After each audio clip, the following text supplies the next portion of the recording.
Ay, ay, ay, ay. Ay, ay, ay, ay, ay, ay. ¿Quién me ha escrito este guión? ¡Cachonda! Pero qué porrazo le pega. ¿Qué pasa? Es que me da ánimo Si es de cariño, mañanero. es de cariño, es de cariño, mira. Venga, Juanlis, ¿Qué ahí pasa? voy. Vamos a hablar de algo que no se puede tocar. De algo que muchas veces solo se intuye. Vamos a hablar de algo que no se puede abrazar. Vamos a hablar de algo por lo que los asexuales matarían. Porque no hay nada que hacer. Vamos a hablar de fantasmas. Vamos a entrar en el campo de lo que podríamos llamar lo inexplicable. Está aquí Javier Pérez Campos.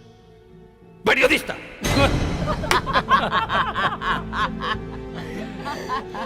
¡Investigador! Esas cosas que nos dan miedo, que nos hacen dudar, como las apariciones. Yo ya estoy cagado, no sé vosotros, pero... Bueno, ¿qué tal, Javier? ¿Cómo estás? Muy tenso, porque estás aquí y de pronto pegas una voz y... Te has Vaya cagado, juego, te por has eso cagado, te has cagado. hemos despertado a Curra, todo el mundo. Pues ponnos mira, en antecedentes. Sí, 10 años se ha pasado Javier hablando con testigos, visitando archivos, viajando a países, ciudades, parajes donde se han producido esta clase de fenómenos. Ha dormido en lugares donde también están marcados por ser malditos de alguna manera. Y que con personas que, como el niño del sexto sentido, en ocasiones han visto muertos. Bueno, ¿y tú has visto alguna vez? Bueno, yo tuve una experiencia muy extraña en el pueblo viejo de Belchite, un lugar que en la guerra civil fue bombardeado, Sí, murieron claro. miles de personas. Franco ordenó que el pueblo quedara tal y como había quedado para una especie de oda a la tragedia, ¿no? Y en los años 80 allí muchos investigadores aseguraban que escuchaban sonidos, bueno, que habían podido registrar en sus grabadoras el sonido de avionetas, de bombas, de gritos, como si se estuviera reviviendo esa época trágica, ¿no? Y bueno, Pero yo ahí estuve... me estás hablando no solamente de personas, sino de objetos. Claro, allí estaban, allí las... O sea, de aviones, de... Claro, los investigadores de Radio Aragón, de un programa muy importante en los años 80, van allí a hacer un programa y descubren que en las grabaciones aparecen esos sonidos como de avionetas sobrevolando el pueblo en medio de la madrugada, de esos bombardeos que ellos, por supuesto, no escucharon cuando estaban allí, como si esos sonidos de la guerra fueran un eco que podían registrar las grabadoras. Y allí estuve con Iker Jiménez, con todo el equipo de Cuarto Milenio, estuvimos haciendo una investigación y en un momento dado en una iglesia, en la iglesia de San Agustín, yo tuve una experiencia escuchando unos pasos de niños clarísimos y vi una especie de sombra detrás de una luz muy tenue, pero te juro que fue una cosa que a mí me dejó impresionado. Eran las 2 de la mañana, no había nadie en el lugar, el equipo estaba fuera vigilando en la calle principal y aquellos pasos se grabaron en mi grabadora. Resultó que luego ese lugar yo descubrí que allí habían enterrado a muchos niños que habían muerto en la guerra, yo eso no lo sabía en el momento y bueno, desde entonces me hago muchas preguntas de si lo que vi fue un fantasma tal y como lo describen o si la mente en un momento dado es capaz de generar ciertas cosas y de hacerte ver algo, ¿no? ¿Y tú qué crees? De verdad, o sea, de verdad, con los dedos en las manos. ¿Tú crees que existen o sea, que los difuntos se nos presentan? Mira, yo, después de 10 años investigando para este libro, tengo clarísimo que existe otra realidad a la que no somos capaces de acceder. Otra dimensión, por decirlo de alguna manera. Sí, algo que desconocemos, algo Pero que ¿por se qué nos tenemos escapa? que ser nosotros mismos los que pasamos ahí? Es decir, cuando dices Esa es que la gran pregunta. Se ha presentado mi abuela. No, esa es la gran pregunta. ¿Por qué tienen que ser los difuntos y no algo quizá más remoto, algo que está aquí antes de nosotros mismos? O quizás se trate de una energía que la mente es capaz de interpretar de alguna manera. ¿Y por qué tiene aspecto antropomorfo? Pues claro, es que el doctor Gaona, que es un científico de primer nivel y que yo tengo el honor de que me haya hecho el epílogo de este libro, lo describe de forma maravillosa. Él dice que al final nuestro cerebro es un órgano encerrado en una gran cárcel de hueso que es el cráneo, una gran cárcel de calcio y que interpreta lo que llega a través de nuestros sentidos como puede. Pero quizá ahí fuera hay un mundo mucho mayor que nosotros somos incapaces de percibir, ¿no? Pero es muy curioso ver cómo en el arte rupestre, por ejemplo, de hace 18.000 años, aparecen ya representaciones de fantasmas, figuras descabezadas que flotan en medio de una escena cerca de un animal. 18.000 años tiene una losa encontrada en Alemania, en Turingia, que forma parte de la Fundación Botín y que es el preludio de muchas otras representaciones de fantasmas que a mí me dejó impresionado, Juan Luis, cuando empiezo a acudir a catálogos de arte, por ejemplo, a zonas muy concretas, por ejemplo, en cuevas de Australia, en cuevas de África, se representan siempre estos seres sobrenaturales que aparecen flotando en lugares muy concretos. Bueno, el hombre siempre ha tenido un interés impresionante por qué pasará después de la muerte, ¿no? Y darle interpretaciones y pensar y querer pensar que después de morir va a continuar algo, es algo inevitable al pensamiento humano, entre otras cosas, porque a lo único que el ser humano tiene miedo es a desaparecer. Sí, es el gran anhelo, desde luego, pero lo interesante, Juan Luis, es analizar cómo de repente las representaciones del arte australiano tienen un montón de nexos en común con las representaciones en el arte africano, también con las del arte europeo. Es decir, hay una serie de elementos, de patrones, que es imposible que esas civilizaciones compartieran en ese momento que representan. Pero vamos a las cosas de tu libro. Los otros, cuéntanos tu experiencia en el Hotel Corona de Aragón, que para quienes no se acuerden fue un hotel que sufrió un terrible incendio hace muchos años. Y él durmió en una suite especialmente destacada, que es la 510. Y tuviste una noche pues muy tranquilita. Muy tranquilita, sí. Cuéntanosla. Bueno, aquí tuve la suerte, fíjate, a veces me mandan a dormir al raso, al descampado, tal, a un camping donde pasan cosas, y aquí por lo menos en este hotel me tocó la suite, que dije, bueno, pues ya tenemos un poquito más de suerte que habitualmente. Sí, contar que en mira Kim Kardashian, que también estaba en una suite.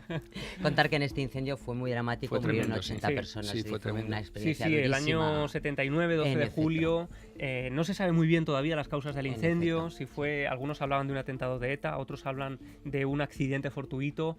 El caso es que mueren cerca de 100 personas, gente que se lanzaba por los balcones, cosas terribles. Y ya también en los años 80, cuando reabren el hotel queda prácticamente idéntico a como quedó cuando ardió. Empiezan a hablar la gente de apariciones en una habitación muy concreta que es la 510, ¿no? Es una azafata de Aviaco, la primera que da la voz de alarma y empieza a contar estas cosas.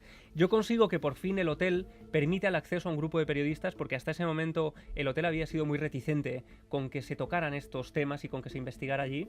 Y lo cierto es que yo paso un par de noches en la habitación 510. La primera noche he de confesar que no me dormí hasta las 6 de la mañana cuando el sol entraba ya por la ventana porque estaba muy sugestionado. Pero la segunda noche yo duermo allí tranquilamente, me levanto, estoy haciendo mis cosas. ¿Cogiste cosas del minibar? Me llevé el albornoz. No será verdad. No había.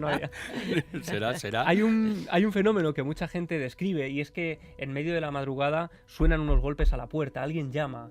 Lo cierto es que a las 11 de la mañana yo noto que alguien llama a la puerta principal. Yo estoy vestido, me levanto rápidamente, voy a abrir la puerta y cuando estoy en el hall, a punto de abrir la puerta, vuelvo a escuchar esos 3 golpes, alguien que llama con fuerza en la puerta. Abro rápidamente y descubro que no hay nadie. ¿Y eran las 11 de la mañana? 11 de la mañana. Pero ¿y era tu puerta? Pero era mi puerta, estaba clarísimo. Yo estaba a unos centímetros cuando volví a escucharla sonar. El caso es que cuando yo salgo al pasillo para ver si se trata de algún bromista que está por ahí, las luces del pasillo se encienden, porque esas luces tenían unos sensores de movimiento que solo cuando detectaban a gente se activaban y duraban 1 minuto encendidas. Con lo cual, cuando se encendieron al detectar mi presencia, no habían detectado nada antes.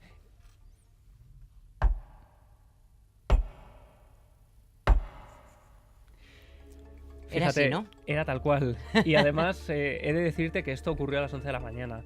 Si pasa por la noche del día anterior, probablemente habría acabado durmiendo en el hall. Claro, porque además a las 11 de la mañana no estás como preparado para eso. O sea, no tienes y ahora mente, yo digo, claro. la pregunta, aquí estamos haciendo muchas preguntas, nadie tiene certezas, nadie puede asegurar ni una cosa ni la otra, pero yo creo que la gran pregunta de este tema, siempre la gran pregunta, que además nunca ha sido respondida por nadie, es, cuando estás por la noche, tú solo, en tu habitación, y te entra miedo, ¿por qué te tapas? Gran pregunta. O sea, ¿tú crees que si viene un marciano, un fantasma, un espectro o la madre del espectro, por estar tapado no te va a pasar nada? Esa es la gran pregunta, Javier. Tienen superpoderes. Hácela a Iker, ¿por qué te tapas?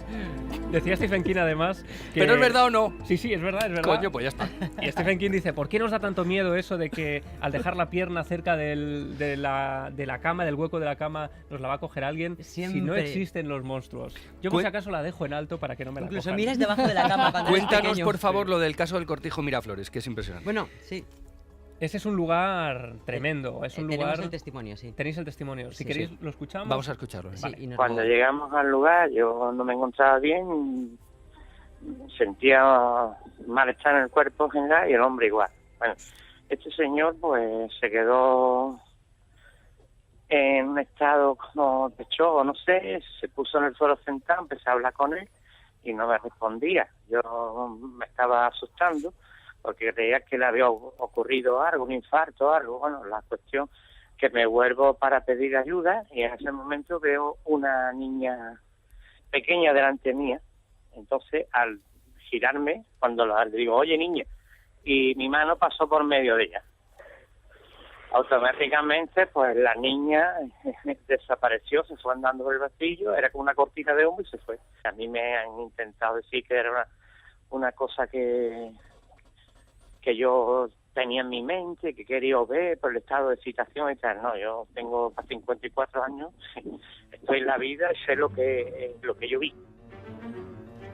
Este es uno de esos testigos impresionantes al que, como podéis escuchar, le tiembla todavía la voz. Él se emocionó en un momento dado de la entrevista porque lo que él vio es esa figura de una niña en el Cortijo Miraflores, un cortijo que fue construido en el siglo XVII, que sufrió un gran incendio. No se sabe muy bien la gente que murió allí, pero lo cierto es que mucha gente se ha encontrado con esta niña que aparece vestida de comunión, que corretea por los pasillos. Los directores de este cortijo, que ahora forma parte del ayuntamiento, se la han encontrado merodeando por allí por las noches. Y este es uno de los testigos que se atrevió a contarme su experiencia. Además, una experiencia compartida, porque la persona que se desmaya en el suelo es otra persona que también estaba viendo a esta niña, ¿no? Oye, Javier, ¿y por qué yo hago un poco de abogado del diablo, como Ujú. estarás acostumbrado ya a que te Claro. cuenten, ¿no? Cuando hay una aparición, vamos a dar por buena que hay una aparición, ¿cómo es posible que también se aparezca con ropa? ¿Y por qué con esa ropa también, no? La verdad es que son las grandes preguntas. Hay teorías. Yo soy periodista y al final me dedico a recoger, a investigar y a dar voz a la gente que sabe de esto, ¿no? Las teorías son que la gente se aparece con la ropa con que murió, como ocurre, por ejemplo, con el niño, otro niño en este caso, del ayuntamiento de Jaén, un niño fantasma que aparece aparentemente vestido con un trajecito de comunión. Y desde luego, cuando acudimos allí a investigar, descubrimos que después de la Guerra Civil, en los años 40, se había producido a escasos metros del ayuntamiento la muerte de un niño que acababa de hacer la comunión, que iba vestido con ese traje y que correspondía con la descripción que daban los testigos. Y otra pregunta, ¿por qué unos sí y otros no? Esa es otra buena pregunta y al final, desde luego, uno se queda con muchísimas dudas. Cuando uno investiga no sabe muy bien por qué en lugares trágicos además y por qué no cuando uno ha tenido una muerte apacible, una muerte tranquila, y siempre ocurre en lugares donde ha habido muertes traumáticas. Se supone también que las energías, la fuerza con la que uno se marcha es lo que queda en un lugar, ¿no? Una especie de energía residual que luego ciertas mentes especialmente dotadas son capaces de percibir en situaciones muy concretas. Sí, porque ¿cuál es la diferencia entre fantasma y espectro? Que lo cuentas en tu libro. Eso es muy interesante también porque nosotros hablamos a veces sin distinciones, pero a mí me contaron que la diferencia entre un fantasma y un espectro es que el espectro es esa energía residual que queda en un lugar y que en un determinado momento se proyecta como una película vieja que de pronto en un proyector surge y no interactúa con nadie, ¿no? El fantasma, sin embargo, sería el alma de una persona que ha muerto y que sí es capaz de comunicarse, de lanzar un mensaje, de advertir de algo o incluso de en ocasiones resultar incluso amenazante para el testigo. En tu libro, en los otros, hay testimonios de gente conocida, por ejemplo, de Richard Vaughan, el señor del inglés. El señor del inglés, el señor del totalmente. inglés, y de su mujer. ¿Qué cuentas? ¿Qué narras en Bueno, el libro? el gran Vaughan, en un programa de inglés que él tiene, empezó a contar una historia que me dejó alucinado y rápidamente me puse en contacto con él para saber su historia contada por él, Ten ¿no? cuidado con los ingleses que le echan chorizo a la paella, no te digo más. No te rías. Que es Eso verdad. es terrible, eso sí es da terrible. miedo. Vamos, se me aparece a mí Jamie Oliver echando chorizo a la paella ya después de muerto y me le meto un sartenazo en toda la cabeza. Perdona. Pues ahí el gran Richard Vaughan me contó cómo en un edificio que ellos estaban habilitando en la Sierra de Gredos para dar clases de inglés en el verano, de pronto, con todo el edificio completamente a solas, estaban todavía haciendo ciertas obras para habilitarlo. En medio de la madrugada, cuando ya está casi amaneciendo, cuando empieza a entrar ya la luz por la ventana, su mujer abre los ojos y observa la figura de una niña flotando encima de la cama a escasos metros de donde ellos se encuentran, muy cerca del techo, y observándoles fijamente. Y él se queda impresionado porque su mujer lo despierta rápidamente. Él no llega a verla, pero claro, ve el estado de alteración de su mujer. Empieza a preguntar a la gente de allí y entonces le cuentan que justo en ese lugar hace unos años se había producido la muerte de una niña que había vivido por la zona, que había caído a un pozo y que había fallecido, ¿no? Una muerte trágica, como suele ocurrir en estos casos. Claro. Y bueno, él había tenido acceso a ese tipo de historias, su mujer no conocía esa historia antigua y por lo tanto no podía estar sugestionada. Y eso es lo interesante, en ocasiones los testigos acceden a información de la que ellos no tenían ni idea. Están aquí. Son los otros. Nos acompañan, nos guían, nos observan. Javier Pérez Campos. Adiós. Javi Gómez, muy buenas. Hola, buenos días. 8:46, aquí comienza Español es mucho.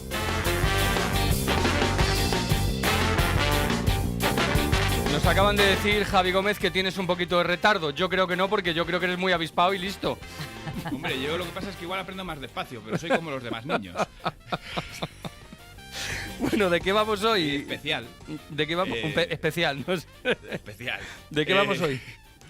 Pues vamos de la Gürtel, no sé No si me sabes lo puedo, lo que es. no me lo puedo creer. Sí, sí, Qué sí, original sí, eres, suena. Javi Gómez. Hombre, es que yo hablo de España, no me lo puedo inventar. Es O sea, verdad, es España verdad. es la que es, Es no verdad. la que nos gustaría que fuera. Es verdad. Primera Bueno, lección para ser un español feliz. Bueno, espera un momento, porque antes de empezar contigo vamos a actualizar el resultado de la encuesta que estamos haciendo en Twitter. Sabes que la duquesa de Montoro, la hija de la duquesa de Alba, tiene otro animal más, ha aumentado la familia, tenía ya una cerdita, un cerdito, perdón, que se llamaba Baconcito, y ahora ha adquirido, que ha crecido y se ha convertido en un hipopótamo, y ahora ha adquirido otro animal, un cerdito en este caso, no, una cerdita que se llama Panceta. Entonces nosotros estamos preguntando, ¿qué otros animales le propones a la duquesa de Montoro para aumentar la familia? Cerdo ibérico, lleva un 4%, moscas, un 30%, un camello, un 29% y un perro salchicha con ketchup, 37%. Este es el resultado que lleva en la encuesta. Continúa. Pues España está hablando... Bueno, es más fácil la gobernabilidad entre las mascotas, por lo que veo los resultados, que en el Parlamento. Es verdad. A ver, cuéntame. Hablamos de la Gürtel. Venga, Venga. un resumen rápido de la Gürtel. Por ver lo que estamos ahora mismo en lo que llaman Gürtel 1, porque Sí. esto es muy grande, están los papeles La de primera Bárcenas, parte, Gürtel sí. 2, lo de Valencia, bueno, esto va a ser largo, ¿no? Pero ahora tenemos a 37 tíos en el banquillo, 2 tesoreros del PP, ex.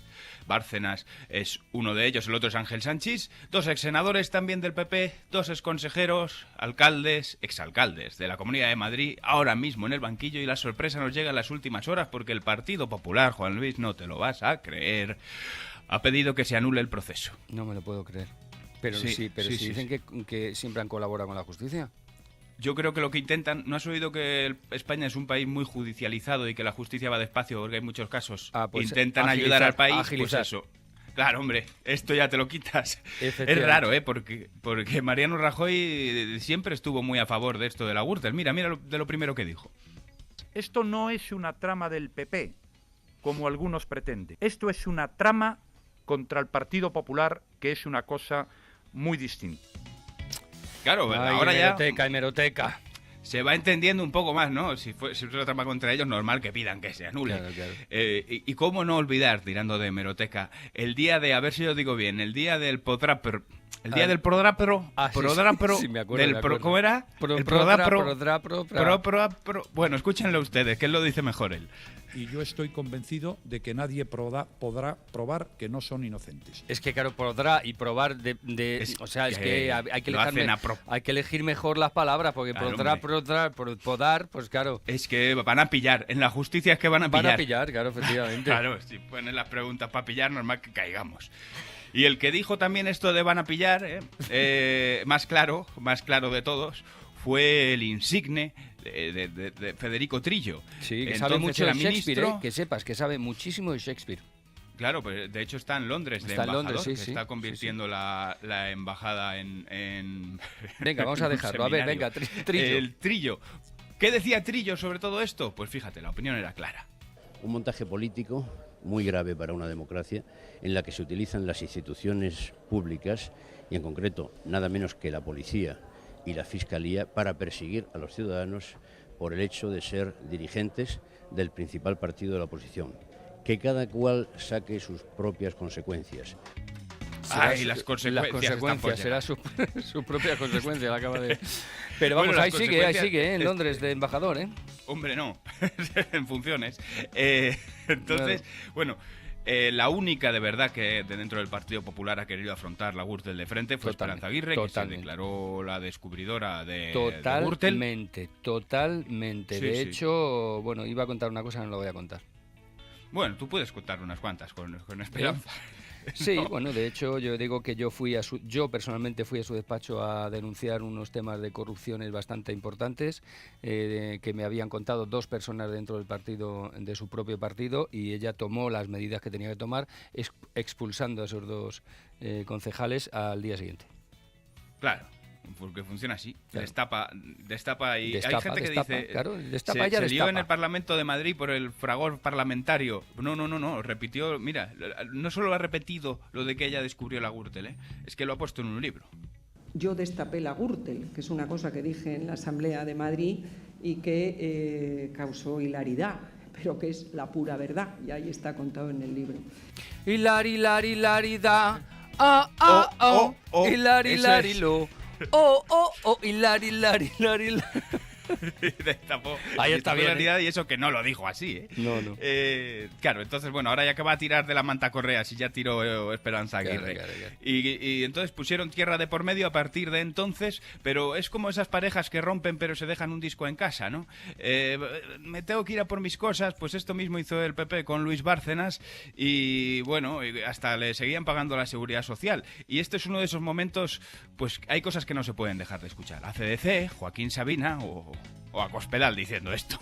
La indemnización que se pactó fue una indemnización en diferido, y como fue una indemnización en diferido, en forma efectivamente de simulación o de lo que hubiera sido en diferido en partes de lo que antes era una retribución, tenía que tener la retención a la seguridad social. O sea, es que ya nos habíamos olvidado, pero es que es tremendo, ¿eh? Esto no se puede dejar. Yo me lo pongo en casa muchas veces. Sí. Y luego de Luis Bárcenas se han dicho muchas cosas, yo creo que injustas, porque, ¿sabes estas madres que tienen un hijo un pelín cabrón, Sí. que dicen que es inquieto?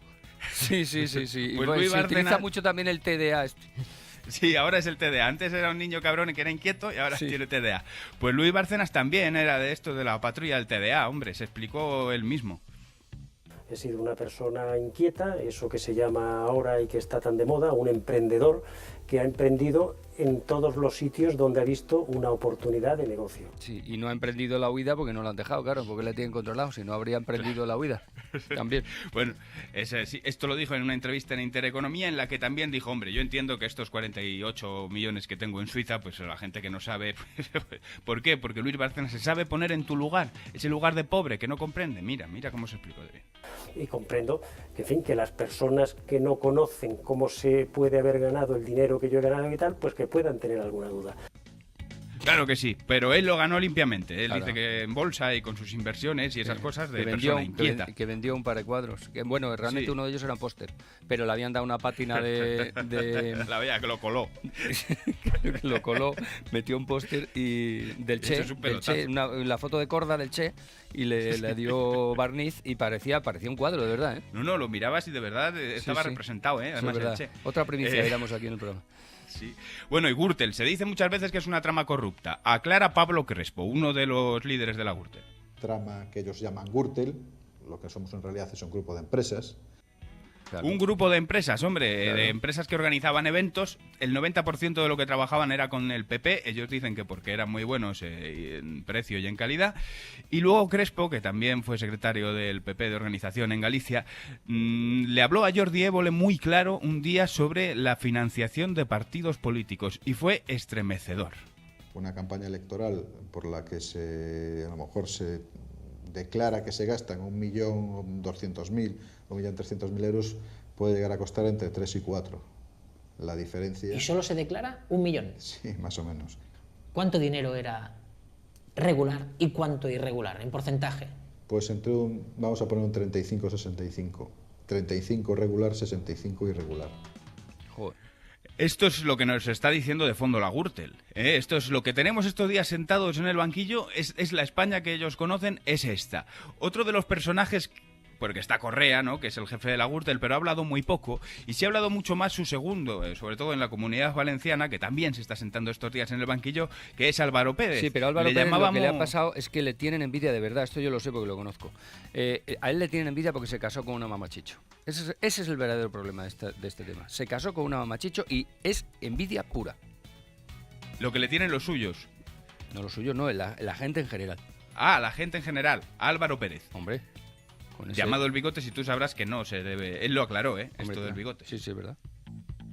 Señor Pérez, y luego me ponen a parir en el periódico. Señor Pérez es un respeto cojonudo aquí, pero luego en el periódico el bigotes, que por cierto ahora es el Barbas. Se lo digo también porque se han dado cuenta todos. Pues te digo una cosa, el bigote. Álvaro Pérez, que nosotros le llamamos Alvarito en Antena 3, porque él trabajaba en Antena 3 Radio, de técnico de sonido, era muy divertido. ¿Te acuerdas, Curra? No, es un tío, y lo es, ¿eh? Sí, es muy divertido y muy gracioso. Claro, por eso encandilaba a la gente, claro. De hecho, todo el mundo lo dice. Y eso es lo que tiene la Gürtel, ¿no? Que tiene además esa parte canalla que tenían y luego esa parte pues vergonzosa Claro. de financiaciones y cómo conseguían, sobre todo a través de regalos, pues contratos y contratos para esa empresa que en realidad sí les iba muy bien. Y si quieres, yo tengo algunas cosas más, pero hablamos otro día, porque yo creo que de Gürtel vamos a poder hablar mucho en las próximas semanas. Ayer el Español sacaba un vídeo también en un yate con Correa, Gaj, Bueno, y López Viejo, o sea, una cosa, en un yate. Y yo del Español, cosa. de lo que más me gusta que han sacado de Gürtel en este año y pico que llevan existiendo, es que la gente lo busque, el vídeo de la boda del Bigotes en el que coge el micrófono y hace un discurso y dirán, para declararle su amor a su mujer, y le declara su amor a Correa y a Camps. No lo tenemos, o sí lo tenemos. Yo no tengo lo un tenemos, pedacito, no. sí. Bueno, lo ponemos otro día, lo ponemos así a la gente la dejamos pendiente arriba. A los Muchas gracias, Javi Gómez. en alto. Un abrazo. Hasta luego, españoles, mucho.